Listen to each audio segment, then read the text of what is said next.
নমস্কার বন্ধুরা, জয় হিন্দ। বন্ধুরা, পাকিস্তানের ওপর 6 মের মধ্যরাত্রিতে ভারতের প্রত্যাঘাতের দৃশ্যগুলি আরও একবার দেখে নেওয়া যাক। পাকিস্তান এমনই এক দেশ যারা কোনোদিনই নিজেদের পরাজয় এবং ক্ষতি স্বীকার করে না, আবার লোক ঠকিয়ে নিজেদের পরাজিত আর্মি চিফকে ফিল্ড মার্শালের তকমা দিয়ে দেয়। বিভিন্ন সংবাদ মাধ্যমে ভুলভাল তথ্য ছড়ায়। আসলে ভারতীয় আক্রমণের কোনো জবাবই তাদের কাছে ছিল না। চীনি এয়ার ডিফেন্স সিস্টেমও অকেজো হয়ে গিয়েছিল। তাদের PL-15 মিসাইল ভারতের ডিফেন্স সিস্টেমকে ভেদ করতে পারেনি। আর্থিক ক্ষতিতে লজ্জায় সেই ভিখারিরা আবার বড় বড় কথা বলে। তাদের প্রধানমন্ত্রী দেউলিয়া হয়েও জনগণকে বোকা বানায়। आसिफ अली जरदारी करते हैं और हमारी दफा क्या हो गया जी। ये बात बड़ी अहम है। शहबाज शरीफ को घास नहीं डाला गया। तुर्की को पता है शहबाज शरीफ की कोई औकात नहीं है। ये जितने पॉलिटिशियन ऑल पार्टी डेलीगेशन गया हुआ है ना इंडिया का, इनमें से बहुत सारे ऐसे लोग हैं जो हुकूमत को, बीजेपी को मुख्तलिफ जगहों पे बहुत ज्यादा तनकीद कर चुके हैं, लेकिन वो कहते हैं कि we want to give a united front against Pakistan. अब इंडिया पाकिस्तान को डिप्लोमेटिक वे में घेरे में ले रहा है।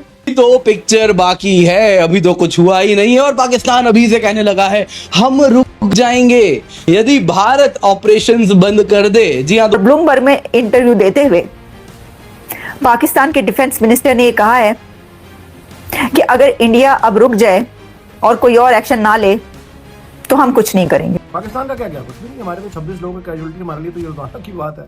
आज वहाँ टेररिस्ट अटैक हो गया, आज उधर हो गया। हम तो आदी हैं इन चीजों। धोखा रही है मोदी जी का। भगवान ऐसे धोखे मोदी देते रहे, रोज दे। हाँ, ऐसे धोखे रोज देते रहे मोदी जी, हमें और क्या चाहिए। ये जो तो लिहाजा इस सिलसिले में शहबाज शरीफ आज तुर्की पहुंचे। अब इससे पहले नहीं पता था कि आर्मी चीफ भी जा रहे हैं, क्योंकि यही था कि शहबाज शरीफ 4 मुल्कों के दौरे पर निकल रहे हैं।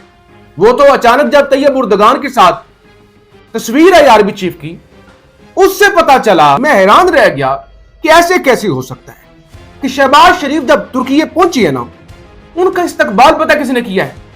वहां के डिफेंस मिनिस्टर ने, वजीर दिफा ने याशिर गुलेर की जानब से इस्तकबाल किया गया। और मैं हैरान रह गया कि तैयब उर्दगान पाकिस्तान आते हैं तो उनका इस्तकबाल छतरियां उठाकर शहबाज शरीफ जो कि पाकिस्तान के फार्म 47 के वज़ीर आज़म हैं, फिर सुप्रीम कमांडर सदर आसिफ अली जरदारी करते हैं। और हमारी दफा क्या हो गया जी। वज़ीर दिफा और वज़ीर दिफा आमतौर पर इस्तकबाल नहीं करते। यह बात बड़ी अहम है। शहबाज शरीफ को घास नहीं डाला गया। तुर्की को पता है शहबाज शरीफ की कोई औकात नहीं है। और यह बहुत बड़ी डेवलपमेंट है। डिफेंस मिनिस्टर के आने का मतलब यह है कि इस्तकबाल आर्मी चीफ का किया गया है। अहमियत आर्मी चीफ को दी गई है और दुनिया को पता है कि पाकिस्तान के अंदर हुकूमत किसकी है, शहबाज की नहीं बल्कि army chief field marshal Asim Munir साहब की है। भारत एक नए हमले की तैयारी कर रहा है। क्या अब इंडिया और पाकिस्तान के बीच जो जंग होगी वो न्यूक्लियर वॉर होगी?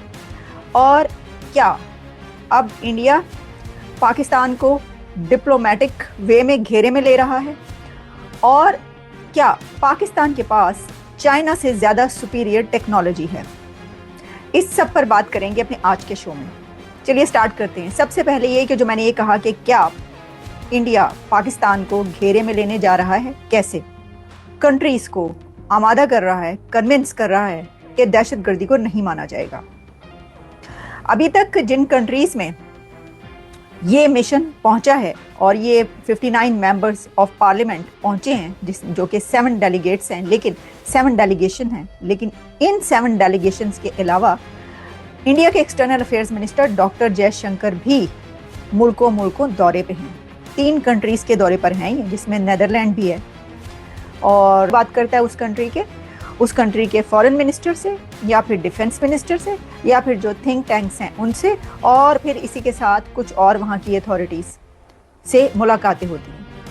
और उनको ये बताया जा रहा है कि ये जो कुछ हुआ है पहलगाम में, और उसके बाद इंडिया ने जो हमला किया, तो इंडिया ने हमला क्यों किया और भारत क्या समझता है दहशतगर्दी के हवाले से कि अब कबूल नहीं किया जाएगा, एक्सेप्टेबल नहीं है। तो आप इससे अंदाजा कर सकते हैं कि मेरे तो ये बताने की जरूरत ही नहीं। बात आपसे करनी थी कि पाकिस्तान का जो डेलीगेशन है वो तुर्की पहुंच गया है और वहां पे जाके वो शुक्रिया अदा कर रहे हैं टर्किश गवर्नमेंट का कि टर्किश गवर्नमेंट ने diplomatic, political and militarily Pakistan की मदद की। ये बहुत बड़ी मैं आपको अहम खबर बता रहा हूँ। The Pakistani government is thanking the government of Turkey और उनको कह रही है कि जनाब